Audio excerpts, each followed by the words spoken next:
কোনো রকম টাকা খরচ না করেও আমি কিভাবে একদিনের খাওয়া দাওয়া চালিয়ে দিলাম। আসসালামু আলাইকুম, কেমন আছেন আপু এবং ভাইয়ারা? তো আজ আমি আপনাদের সাথে শেয়ার করব যে আমি 1 টাকা খরচ না করে কিভাবে একদিনের রান্না বান্না এবং খাওয়া দাওয়া চালিয়ে দিলাম। এই যে দেখতে পাচ্ছেন ভাত, এগুলো হচ্ছে গতকালকের থেকে যাওয়া ভাত। এখন আমি এই ভাতগুলোর ভিতরে অল্প কিছু চাল দিয়ে দিব।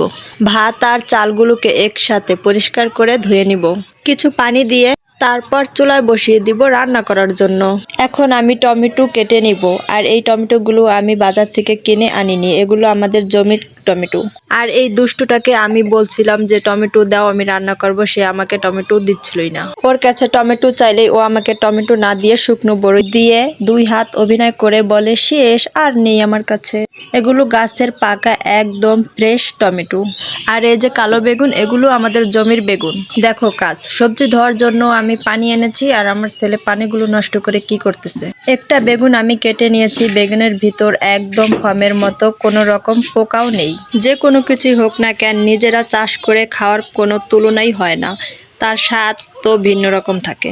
আর পাশেই আমার ছেলে কান্নাকাটি করতেছে যে সে বেগুন কাটবে, আর তাকে বেগুন কাটতে না দিলে সে আমাকে রান্নাই করতে দিবে না, শুধু কাঁদবে আর কাঁদবে। সে চলে এসেছে আমার সাথে বেগুন কাটার জন্য। হুইয়ো হুইয়ো, কাটতে কাটতে হুইয়ো, তারা জামনে কাটি দাঁড়াও।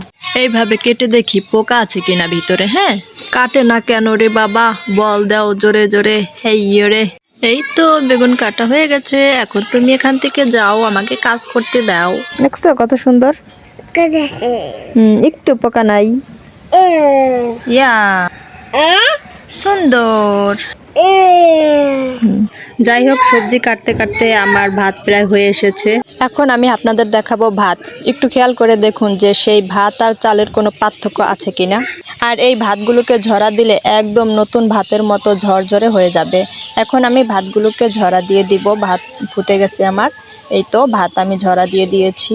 আর ওদিকে আমার ছেলে বেগুন কাটবে, তার বেগুন কাটা হয়নি, সে আরও বেগুন কাটবে, তাই তাকে আমি একটা পুরাতন বটি দিয়ে দিলাম বেগুন কাটার জন্য। সে এই যে দেখুন বেগুন কাটতেছে। আমি প্রতিদিন রান্না করার সময় ও আসে আমার পাশে কাটাকুটি করার জন্য। সাথে থাকুন, আমি অল্প সময়ের ভিতরে ভিডিওটি শেষ করে দিব। এদিকে দেখুন আমার ধনেপাতা দিয়ে টমেটো ভাজি করাও শেষ পর্যায়ে। এই ভাজিটা খেতে কিন্তু অনেক বেশি স্বাদ হয়, আর ইমনের আব্বু এই ভাজিটাকে অনেক অনেক বেশি পছন্দ করে থাকেন। টমেটো ভাজিটা কেমন হয়েছে জানাতে ভুলবেন না কিন্তু। আপু এবং ভাইয়ারা, আমার কড়াই কালো দেখে তোমরা কিছু মনে করো না, কারণ আমি সবসময় লাটকি চুলায় রান্না করি, তো সেজন্য আমার কড়াইটা কালো। তো আমার ভাজি করা শেষ, এখন আমি মাছ ভেজে নিব। আর এই মাছগুলা কিন্তু আমি কিনে আনিনি বাজার থেকে, এই মাছগুলো হচ্ছে আমাদের বাড়ির পাশে বাওর থেকে মাছগুলো আনা, অর্থাৎ টাকা দিয়ে তো কিনে নিই।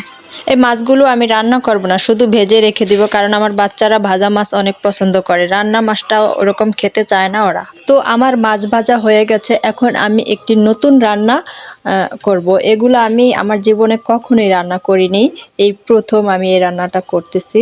বেগুন সবসময় ভেজে ভর্তা করে তারপরে মাছ দিয়ে রান্না করে খেয়েছি, কিন্তু ভাজি করে কখনো খাইনি। আজ ভাজি করে খেয়ে দেখব কেমন লাগে। বেগুন ভাজি করার জন্য আমি কড়াইতে তেল দিয়ে আর শুকনো মরিচ দিয়ে বেগুন দিয়ে দিচ্ছি, আর তার ভিতরে দিয়ে দিয়েছি কাঁচা মরিচ, পেঁয়াজ আর লবণ। তারপর কিছুক্ষণ নেড়ে চেড়ে ভালোভাবে ভেজে নিব। ভালোভাবে ভাজা হয়ে গেলে তারপর আমি এর ভিতরে অ্যাড করে দিব ধনেপাতা। ধনেপাতাটা দিলে সব তরকারিতেই স্বাদ দ্বিগুণ হয়ে যায় আমার কাছে মনে হয়।